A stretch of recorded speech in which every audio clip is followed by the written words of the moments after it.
Welcome back mga kaaldab. Ito na naman po ang inyong lingkod, si Mr. Destiny. At magbibigay po tayo ng pinakamainit na update po ngayon sa social media. Well, masayang masaya po tayo ngayon. Alam nyo kung bakit mga kaaldab na blooming si Maine Paul Garson. Mansari po pala ngayon nila Alden Richards at Maine Mendoza.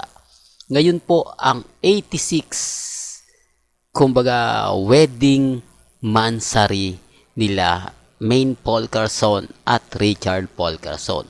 Ito po ay 2016, October 22, 2016. Kabisado talaga ni Mr. Destiny yung date. Paano ba naman hindi makakalimot? At sino naman po ba makakalimot mga kaaldab na kumbaga ito yung panahon na kung saan nga po talagang panalong-panalo tayo. Na kung saan nga po talaga kumbaga tayo po yung ibig kong sabihin mga kaaldab, tayo po yung pinagpiestahan. Tayo po yung masasabing umani ng napakarami, di po ba, nakatanungan. Ito yung panahon na kung saan nga po yung mapapaisip po talaga kayo. Hindi po ba? Ito yung time na talagang nagdaraos, talagang nag-update si Alden Richards. Sinasabi ko lang po ito para lang po klaro. Hindi po ba? Pansin nyo po ba na umaayon talaga bagong gupit si Alden? Hindi po ba? Na kung saan talagang obsession na naman yan, Mr. Destiny. Alam mo, magaling ka talagang magbuo ng kwento. Kaya ka lagi nababas Nagagawa mong komplikado yung isang simple lang. Nagagawa mo ng paraan yung mga simpleng pagpapagupit, ilalagay mo siya sa wedding mansari, ilalagay mo siya sa birthday celebration. Masyadong matalinghaga yung mga lagi mong sinasabi. Parang masyado kang advance. Kumbaga nagagawan mo agad ng issue. Alam niyo, sa totoo lang po, sa mga baguhan lang po sa channel ko, sa mga bumibisita, tumutok lang po kayo sa akin dito sa mga gusto lang maka-update sa Aldab, gusto lang ng mga bali-balita. Although sabihin natin hindi mo gusto mo lang maging updated o yung binabalik ko yung mga nakaraan, tututok ka lang dito. Kasi sabi ko nga po sa inyo, napakalayo nga kung titignan nyo 2015, biruin mo 2016, wedding mansari ng dalawa, 86 months. Tapos kung titignan nyo po mga kaaldab, napakalayo na yan, 2023 na po, ilang years na nga po ba? At papasok na yung 2024. 2016, pag pumasok yung 2024, ilang years na. Yan ang sinasabi ko mga kaaldab, pero sariwa pa rin po sa puso at sa isip nga po ito ng Aldab Nation. Kaya nga po may mga kaaldab, kami po ay nagkakaroon ng wedding mansari. O kumbaga, yung tipong kami rin yung nakakaalala, kami rin yung nakakaalam. Kaya nga po maraming mga katanungan ang siguradong itatanong nyo sa akin. Saan nga ba nagsimula yung kasalan na yan, Mr. Destiny? At paano mo namang mapapatunayan na may mga kasalang ganito? Alam na po ng iba to i-remind ko lang po o itotroba ko lang po para sa mga baguhan at sa magtatanong po sa akin at sa mga gusto pong malaman.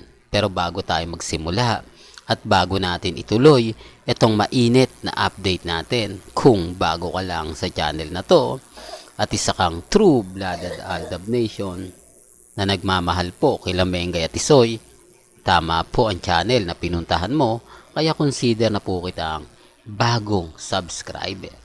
Kinasal po sina Mengay at Isoy 5 AM ng madaling araw. Nangyari po ito sa Christ the King o sa Kristong Hari sa Quezon City, na kung saan nga po mga kaaldab, doon din po ipinalabas ang kasal ng Kalye Serye. Dito naganap ang mga dapat pang maganap. Dito maraming tao ang nag-question, nagtanong, nagduda Pero nawala. Kumbaga hindi po nila napahayag. Kumbaga parang yung istorya pumasok lang sa Aldab. Hindi po ba? Saan ka naman kasi makakakita ng kasal ng Aldab pero andun ang buong pamilya? Ang ibig kong sabihin, saan naman kayo makakita ng mga kinasal pero o ano lang, yung kasal-kasalan lang na present ang pamilya Mendoza.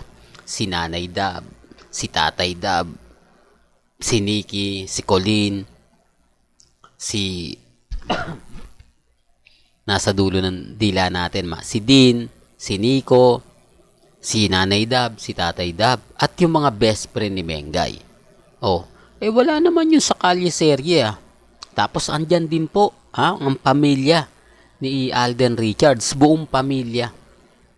Wala na rin naman po yung sa kalye serye eh. Di po ba? At yung mga guest po nila, di po ba? Doon ba lang matatawa po kayo eh.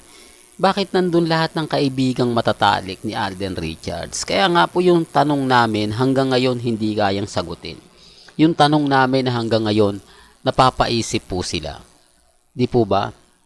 Kasi kung totoo po na hindi kasalan yon, bakit naandun ang pamilya Polkerson at ang pamilya Mendoza? Di po ba? Anong ginagawa nila sa simbahan? Di po, para lang klaro. Para lang po sa mga dumadaan at bumibisita sa channel natin. Pero gaya na sinabi ko, wala pong pilitan. Hindi po ako namimilit at never po akong kumbaga ipinupush. Di po ba? Sa mga nagtatanong lang, para alam din po ninyo yung kwento. Sa mga naghahanap ng kasagutan. Ito na po yung sinasabi ko. Kaya lang, syempre, ano lang ako bitter lang po talaga ako kapag lagi yun po yung binabanggit ko. Inis lang po sila kapag yun ang pinapaliwanag ko. Pero totoo naman po yung sinasabi ko eh. Di po ba? Maraming mag-a-agree sa akin. Lalo na po yung 2015 na Aldab. Ibig kong sabihin, yung mga mamis, mga titas, mga senyor, marami magko-komento sa akin, "Oh, tama ka, Mr. Destiny, alam namin yan." Tapos magko-comment na naman po sila. Sasabihin nila, "Hindi naman totoo yan binayaran mo yan eh." Well, pasensya na po kayo kung paulit-ulit kong sinasabi yung mga ganyan para magising po yung iba. Sabi ko nga po sa inyo, para mawala yung mga comment na hindi maganda at hindi kaaya-aya.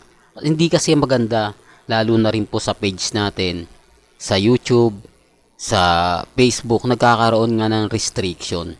Kumbaga, parang pagbabawalin na tayo, parang kasi lahat ng comment hindi maganda eh. Hindi po ba? Kaya nga po sinasabi ko to sa mga dumadaan sa channel ko na wala pong pilitan. Hindi po ba? Wala pong, kumbaga kung ayaw ninyo sa kwento ko o sa sinasabi ko, pwede naman po kayong hindi na manood at hindi na mag-comment. Hindi po ba? Kaya nga po pinapaliwanag ko ito para alam din ng mga nanonood po na yung comment po nila makaka-apekto rin po. Di po ba?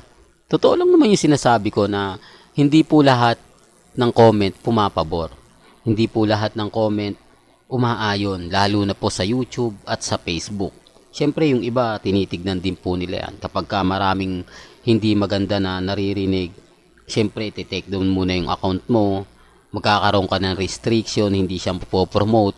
Kumbaga parang ganon, di po ba? Kaya nga po mga Kaldab, sabi ko nga, lagi ko na lang sasabihin to para yung mga magko-comment, mapapaisip din sila eh. Di po ba na may punto yung sinasabi ni Mr. Destiny.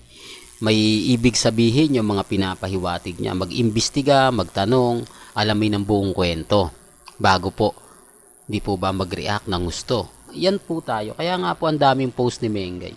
Ang daming update dahil nga po wedding anniversary nila Alden Richards at ni Maine Mendoza. Pero kaya na sinabi ko, wala pong pilitan. Kung ano yung pananaw po ninyo, kung ano yung sa tingin po ninyo yung tama, kung ano po yung sa tingin nyo yung pinaniniwalaan ninyo, nire-respeto ko po yan at ginagalang. Well, hanggang dito na lang po yung updates natin, mga Kaldab. Kaya kung gusto nyo pa po ng pinaka-latest at sariwang update, abay tumutok lang po kayo dito po sa channel ni Mr. Destiny para updated po kayo sa mga latest at sa mga bagong video po na ilalabas po natin maya-maya lang. Hanggang sa muli, salamat po sa panonood at pakikinig.